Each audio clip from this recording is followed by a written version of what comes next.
네, 안녕하세요. 여러분들의 주식 친구 와주스키입니다. 근데 요즘엔 주식 친구라고 하기도 좀 그런 게 이제 주변 사람들이 다 주식을 하니까 뭐 그런 거 없어요. 그죠? 예전에는 그 주식하면 죄인처럼 그냥 그 몰래 몰래 했는데 이제 한심한 놈 취급당하면서 몰래 몰래 했는데 뭐 이제는 다 하니까 그죠? 예, 다 주식 얘기하잖아요. 다 전문가잖아요. 그죠? 안 그래도 유튜브에 보니까 유튜브 주식 유튜버 분들이 굉장히 많아졌어요. 그거 보면서 제가 어떤 걸 느꼈냐면 야 정말 정보가 이제 이렇게 많으니까 이거 좀만 진짜 마음 먹고 주식 공부하려고 하면 정말 너무 쉽게 공부할 수 있겠다. 제 뭐 아시겠지만 제가 시작하는 시점에서는 많이 없었어요. 많이 없었어요. 리딩 업체가 하거나 뭐 개인 몇 명이 이렇게 하는 정도였고, 그러니까 제가 어 뭐 조금 약간 올드 멤버라고 해야 되나? 스스로 이렇게 얘기하니까 좀 오바스럽네요. 아무튼 지금 굉장히 많아졌다라는 거. 자, 오늘은 시황에 대해서 이야기를 해보도록 할게요. 자, 워렌 버핏 이야기를 먼저 꺼내면서 시장을 이야기를 해보도록 하겠습니다.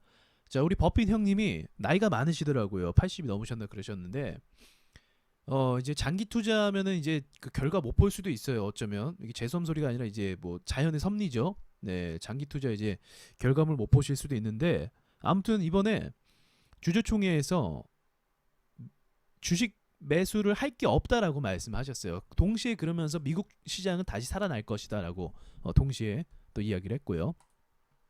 그건 뭐 뻥이 아니죠. 왜냐하면 버핏 같은 경우는 2008년도 금융위기 당시에 미국에 대한 이제 비관론, 중국에 대한 어떤 낙관론 이런 것들이 일어났을 때 252억 달러를 베팅했다라는 거죠. 이게 절반 가격 정도 되니까 한 30조 정도를 그 하락장에서 공포장에서 베팅했다. 그리고 나서 100억 달러를 수익으로 얻었다라는 거죠. 근데 문제는 이번 코로나 영향으로 인해서 60조 원 손실을 봤다라는 거죠. 엄청난 손실이죠.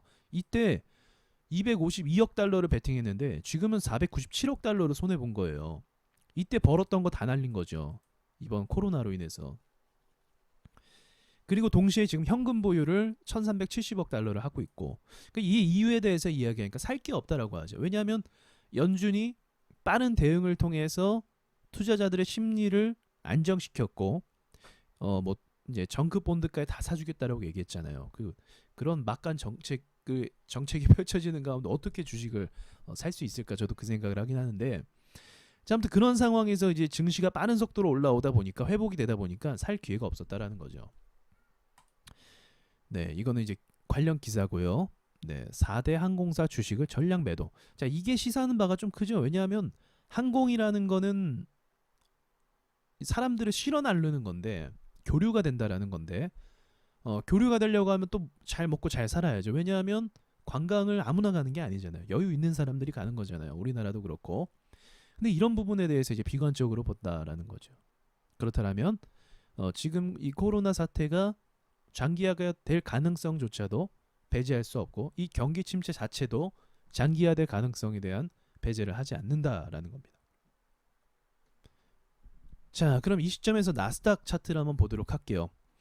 이제 제가 봤을 때 이런 비상식적인 반등 흐름이 이런 흐름이 최소한 이렇게 가는 게 한 번 더 꺾인 다음에 가는 게 일반적이라고 볼 수가 있는데도 불구하고 미국 시장은 계속적으로 V자 반등을 가고 있다라는 거죠.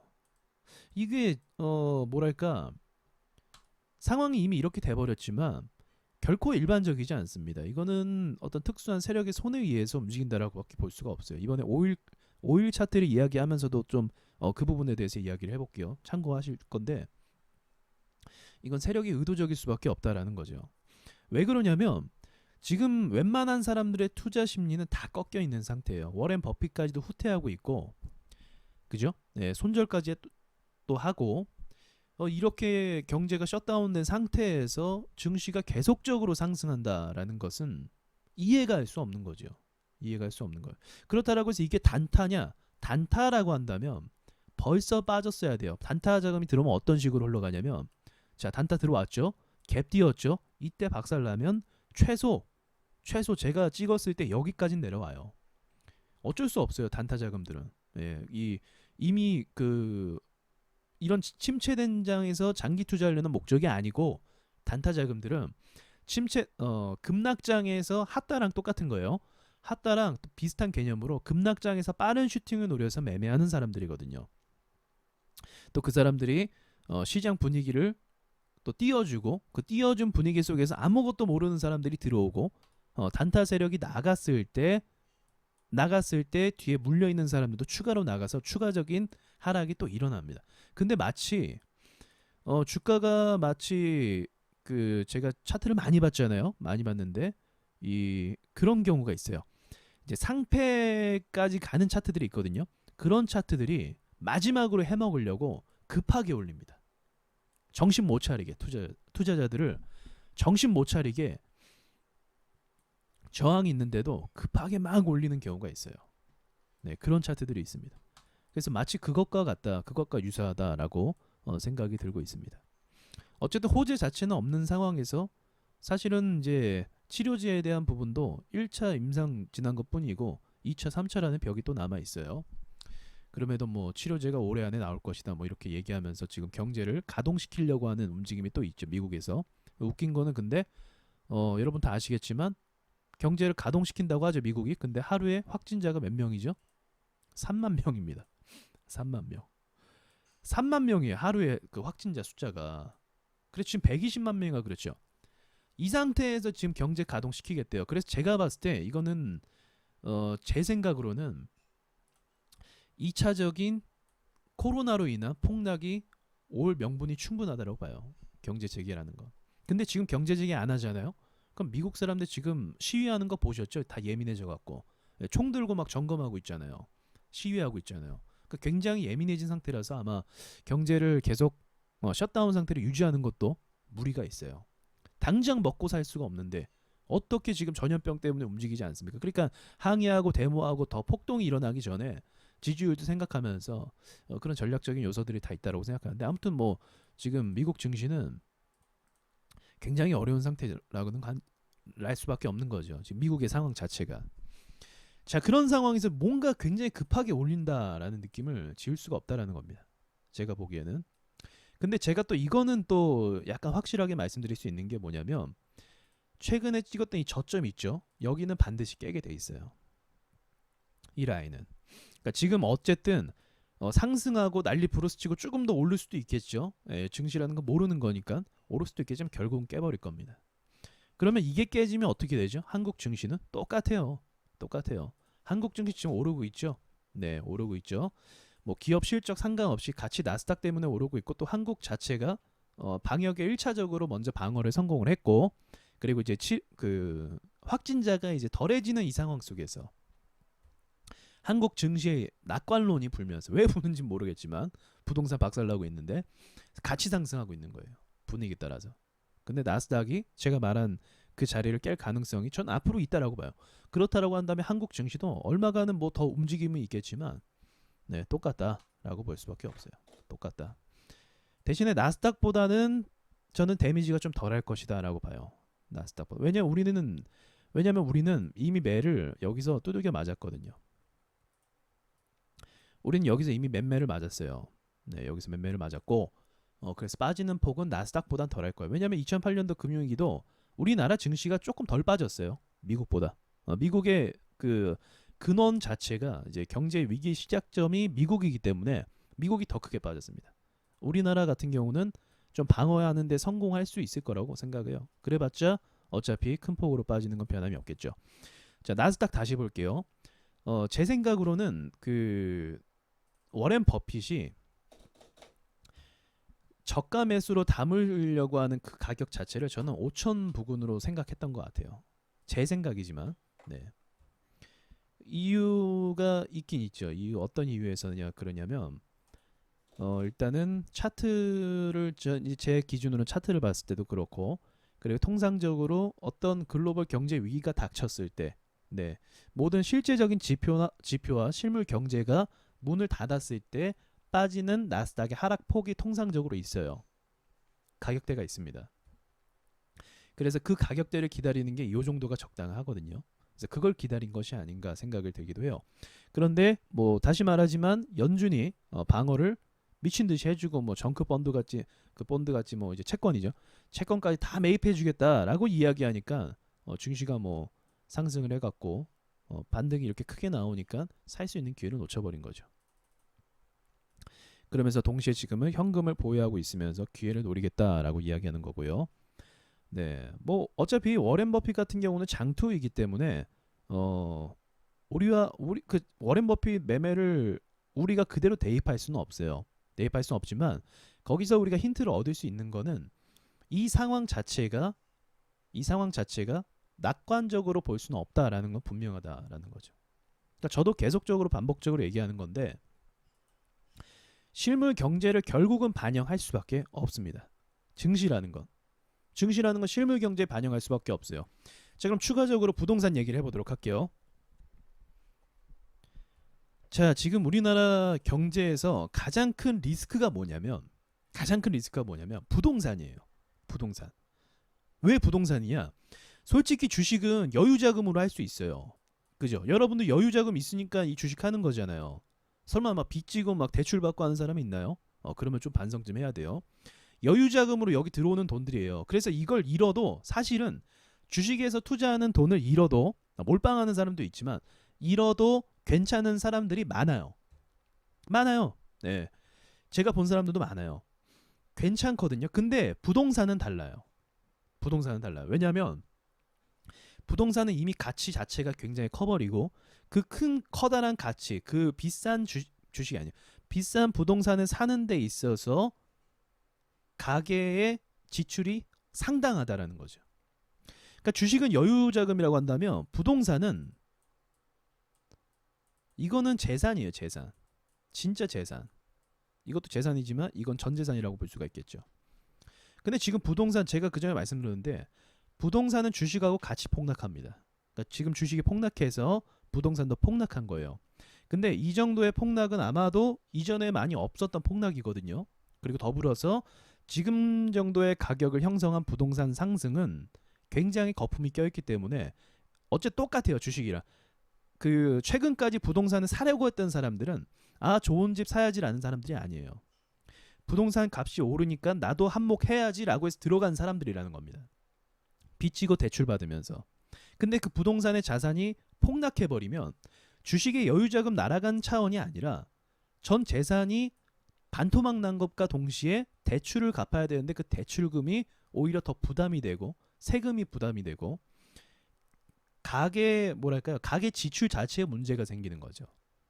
여유자금에서 빠져나가는 수준이 아니라 월급을 계산해서 들어간 것이 부동산이라는 거죠. 그래서 부동산이 지금 3분의 1 토막이 났거든요. 일단은. 근데 여기서 더 빠질 경우에는 더 빠지게 되면 실제적인 실물 경제 가계에 커다란 데미지가 발생을 하게 된다라는 거죠. 그렇게 되면 주식으로 투자한 돈까지도 회수될 가능성이 높아져요. 그래서 우리나라 같은 경우는 부동산 폭락이 실제적인 경제 위기의 출발이라고 볼 수가 있다라는 거죠. 그걸 고려했을 때 여러분들이 지금부터 이 경제에 대해서 그러니까 이 증시 폭락이나 경제 위기나 이런 걸 이제 살펴보시는데 주식도 보시겠지만 부동산 가격 추이도 꼭 보셔야 돼요. 부동산 가격 추이도 일단 거래량이 굉장히 줄었습니다. 그래서 그것도 꼭 살펴보시면서 이 전반적인 부분들을 다 꼼꼼하게 보셔야 돼요. 자, 오일 가격 한번 볼게요. 자, 지금 오일 투자하는 사람도 많은데 이 오일도 우리나라 그 코덱스 원유 선물이 좀 문제가 있죠. 네, 그 참 이따가 잠깐 뒤에 얘기할게요. 골 때려요. 코미디. 자, 원유 같은 경우는 제가 $20 예상을 했었습니다. $20 부근을 예상을 했었는데 자, 보세요. $20에서 무슨 일이 일어났죠? 갭을 띄웠죠. 이건 이제 제가 말씀드렸지만 갭을 띄우는 거는 세력들이 하는 거예요. 갭을 띄우는 거는. 그럼 제가 말한 $20라는 기준은 의미가 있는 가격이었어요. 이게 의미가 있는 가격이라 말씀드린 거예요. 근데 그 의미가 있는 가격에서 이제 밀릴 걸 예상하고 저 같은 경우는 한 $16까지 보고 있었는데 지금 상태에서 갭을 띄우니까 더 상승 랠리로 가는 겁니다. 갭을 띄우니까.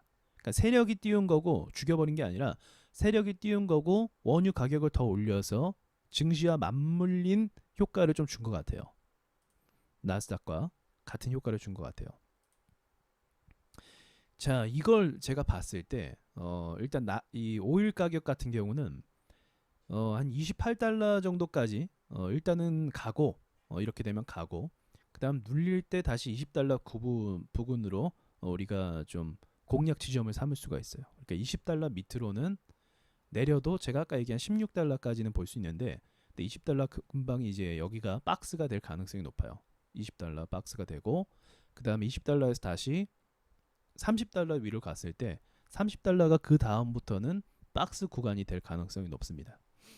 제가 그 전에 말씀드렸듯이 오일 가격은요, 이게 단번에 막 오르는 그런 슈팅 나우 그게 아니에요. 지금 이제 상승 속도 굉장히 빠르죠. 이게 왜 그럴까요? 기술적 반등. 기술적 반등이에요. 너무 많이 빠졌어요.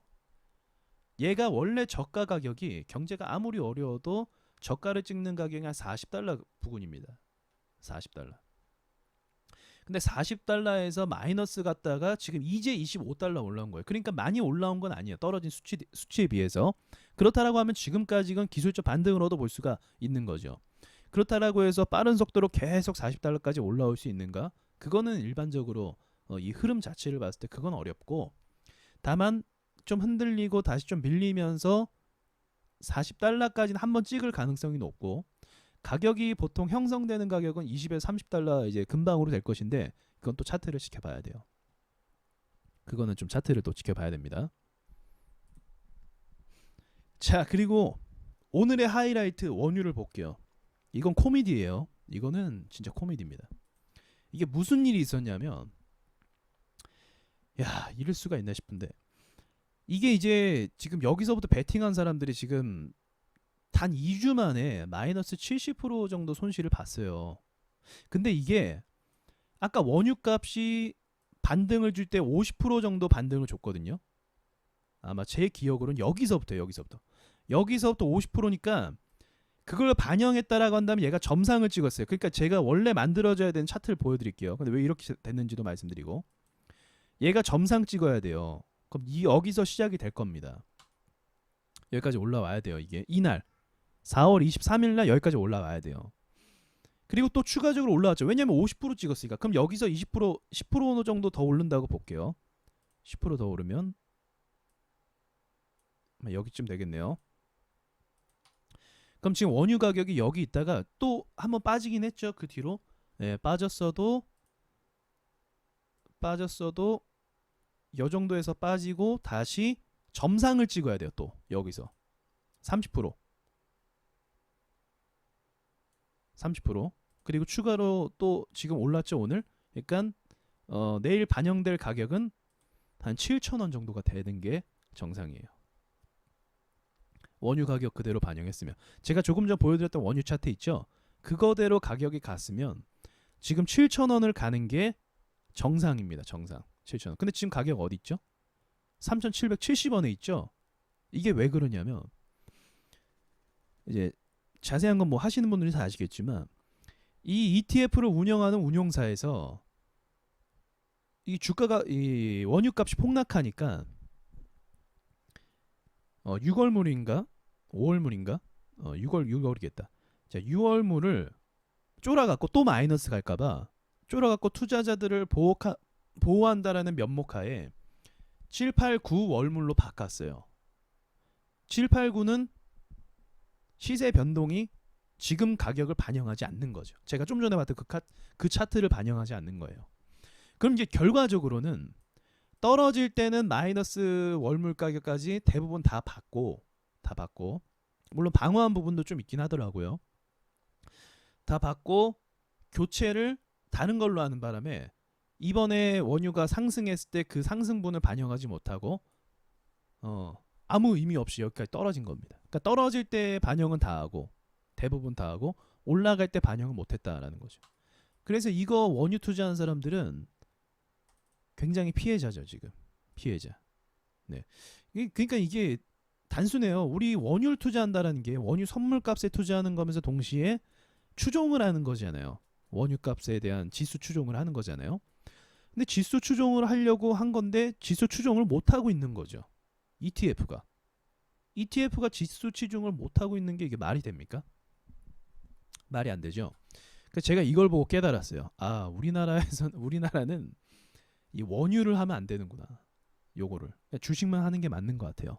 이걸 보면서 깨달았어요. 예, 자기 입맛에 맞춰서 그렇게 바꿔버린다라는 게 이게 상식에 좀 어긋나잖아요. 이게 원래 7천 원 가는 게 맞아요. 그래서 제가 이거 그 전에 제가 방송에서 방송 아니죠.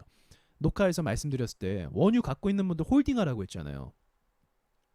원유 물린 원유 물린 분들 좀 반등 나왔다가 좀 밀릴 거다. 그리고 나서 다시 올라올 거다라고 말씀드렸어요. 그래서 홀딩을 하라고 했어요. 그러니까 제가 그린 그림이 이거예요.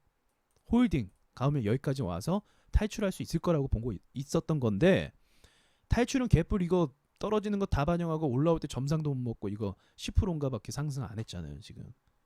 그러니까 망한 거죠 사실. 죄송한 말씀인데 이거 운용사 때문에 망한 겁니다. 요거.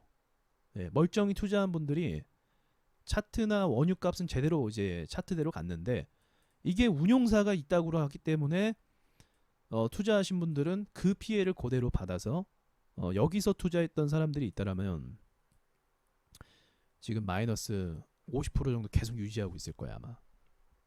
이거 제가 기억하기로 20달러에서 이제 어떤 분 지인분이라고 하셨는데 예, 우리 회원님 지인분이 이제 20달러 부근에서 계속 매집했다고 했거든요. 그럼 한 7천 원 이상일 거예요. 그러니까 그분이 계속 매집 들어갔으니까 지금 마이너스 50%인 거죠.